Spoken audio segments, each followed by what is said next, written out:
Shalom saudara dan saudari dalam Kristus. Bertemu lagi kita dalam rancangan RR Malaysia.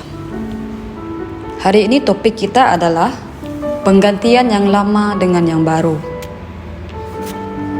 Sebab waktu kita masih hidup di dalam daging, hawa nafsu dosa yang dirangsang oleh hukum Taurat bekerja dalam anggota-anggota tubuh kita agar kita berbuah bagi maut. Tetapi sekarang kita telah dibebaskan dari hukum Taurat, sebab kita telah mati bagi Dia yang mengurung kita, sehingga kita sekarang melayani dalam keadaan baru menurut roh dan bukan dalam keadaan lama menurut hukum Taurat. Roma 7 ayat 5 hingga 6. Ayat Injil pembukaan kami adalah sebahagian daripada surat Rasul Paulus kepada jemaat di Rom, di mana dia menasihati mereka untuk melayani Tuhan menurut roh dan bukannya menurut cara lama yang berdasarkan daging. Mengapa hal ini begitu penting? Ini kerana orang Kristian pada dasarnya adalah ciptaan baru, satu jenis manusia baru yang dilahirkan dengan kehidupan dan sifat Tuhan. Oleh itu, melayani Tuhan dalam keadaan baru menurut roh bererti untuk melayani Dia dalam keadaanmu yang telah diciptakan semula dalam kebenaran dan kesucian yang sejati sekarang, dan bukannya menurut hukum Taurat atau panca indera. Hal ini membuat kita mengerti apa yang Paulus katakan dalam 2 Korintus 5 ayat 17, iaitu jika seseorang ada di dalam Kristus, dia adalah ciptaan baru. Perkara-perkara lama, kehidupan daging yang lama dan segala yang berkaitan dengannya telah berlalu, dan segala sesuatu telah menjadi baru. Menurut Kolosi 3 ayat 10, dilahirkan semula bermakna kamu telah mengenakan manusia baru yang telah diperbaharui dalam pengetahuan mengikut gambaran Tuhan yang menciptakannya. Fikirkanlah hal tersebut. Sebab itulah Alkitab berkata, sebagaimana Dia, sebegitu juga kita di dunia ini. 1 Yohanes 4 ayat 17.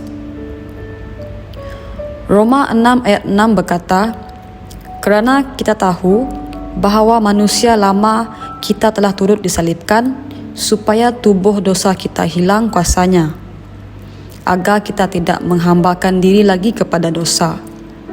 Kehidupan yang lama telah digantikan dengan kehidupan Kristus.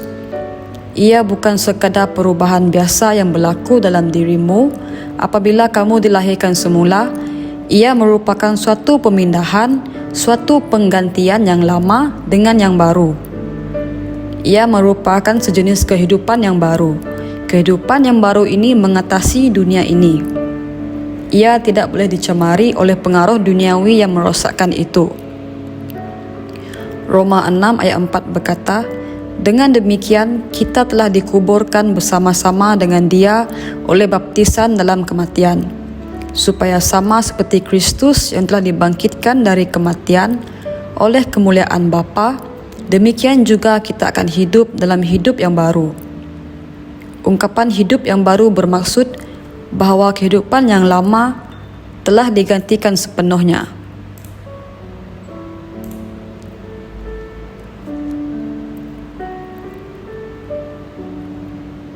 Dengan kehidupan baru yang tidak pernah wujud sebelum ini. Kehidupan baru ini berasal dari Tuhan. Maha mulia namanya selama-lamanya. Saudara-saudari, bersama-sama saya kita melakukan pengakuan. Terima kasih ya Bapa yang terpuji atas kehidupan Kristus yang ada di dalam diriku, kerana membolehkan aku mengambil bahagian dalam sifat ilahi dan menyebabkan keilahianmu dinyatakan di dalam dan melalui aku. Aku berjalan dalam kesedaran akan kehidupan dan sifat baruku dalam Kristus, hari ini dan selalu, dalam nama Yesus. Amin. Renungan tambahan kita untuk hari ini adalah Efesus 4 ayat 22 sehingga 24 dan Kolosi 3 ayat 10. Tuhan memberkati. Kami percaya Saudara-saudari semua telah diberkati dengan perkongsian firman dari Rhapsody Reality. Bagi sesiapa yang ingin menjadikan Yesus Kristus sebagai Tuhan dalam kehidupanmu, kamu boleh mengucapkan doa ini bersama dengan saya. Ya Tuhan Allah, aku mempercayai Yesus Kristus, Anak Allah yang hidup dengan sepenuh hatiku. Aku percaya Dia telah mati untukku dan Allah telah membangkitkan Dia dari kematian. Aku percaya Dia hidup hari ini. Aku mengaku dengan mulutku bahwa Yesus Kristus adalah Tuhan dalam hidupku mulai dari hari ini. Melalui Dia dan di dalam nama-Nya, aku mempunyai kehidupan yang kekal. Aku telah dilahirkan semula. Terima kasih Allah kerana menyelamatkan jiwaku. Aku sekarang adalah anak Allah. Haleluya. Tanya, sekarang kamu telah menjadi anak Allah. Untuk apa-apa sebarang pertanyaan atau untuk mendapatkan lebih banyak maklumat mengenai bagaimana untuk bertumbuh sebagai seorang Kristian, anda semua boleh hantar mesej di akaun Facebook kami atau email kami di tni.msia@gmail.com. Sekali lagi, tni.msia@gmail.com. Tuhan berkati Anda semua.